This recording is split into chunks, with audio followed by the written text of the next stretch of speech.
আসসালামু আলাইকুম। নীলুফা রিঙ্কি পেজ থেকে আমি নীলুফা বলছি। আমি চট্টগ্রাম থেকে প্রতিদিনের মতো আরও একটি নতুন ব্লগ ভিডিও নিয়ে হাজির হলাম আপনাদের সামনে।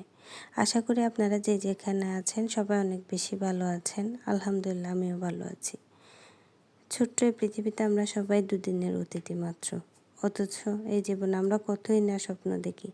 স্বপ্ন দেখতে দেখতে আমাদের সামনে এগিয়ে চলা। মহান আল্লাহ তাআলা যেন সবার সব স্বপ্ন পূরণ করে দেন। যারা যারা আমার ভিডিও দেখছেন সবাইকে অনেক অনেক ধন্যবাদ। আমার ভিডিও যদি আপনাদের একটু ভালো লেগে থাকে প্লিজ একটা লাইক দিয়ে যাবেন। আপনাদের একটা লাইক আমার ভিডিওটি অনেকের কাছে পৌঁছে দিতে সাহায্য করবে।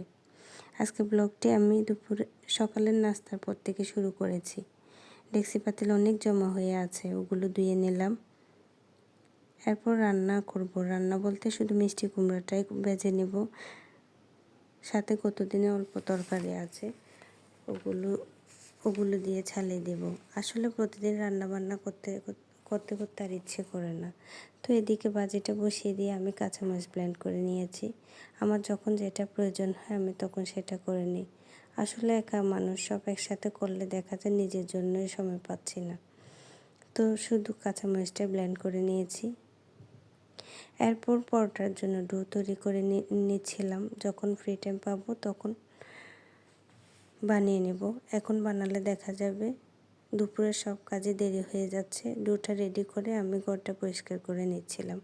অন্য সময় ঘর আগে গুছিয়ে তারপর রান্না করি। তো আজকে ভাবলাম রান্না যখন তেমন নাই, বাজিটা করে তারপর ঘর গুছিয়ে নিই। তো যে ভাবনা সেই কাজ, আগে রান্নাঘরের কাজ শেষ করে ঘরটা পরিষ্কার করে নিচ্ছিলাম।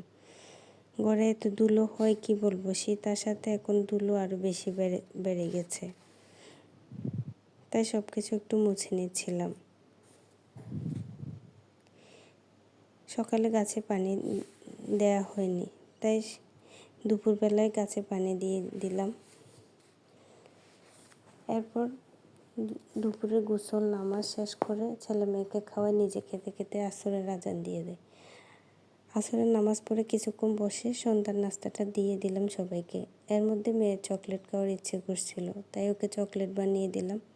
চকলেট বানানো শেষ তো পরোটা বানানো শুরু করলাম। পরোটাগুলো বানিয়ে একটু ছেঁকে ঠান্ডা হলে বক্সে রেখে দিলাম। সবাই পরোটা খায়, বেশিরভাগ সময় পরোটাই খাওয়া হয়, তাই বেশি দিন যায় না, অল্প সময়ে শেষ হয়ে যায়। আজকে এই পর্যন্ত। সবাই ভালো থাকবেন, আমাদের জন্য দোয়া করবেন। আল্লাহ হাফেজ।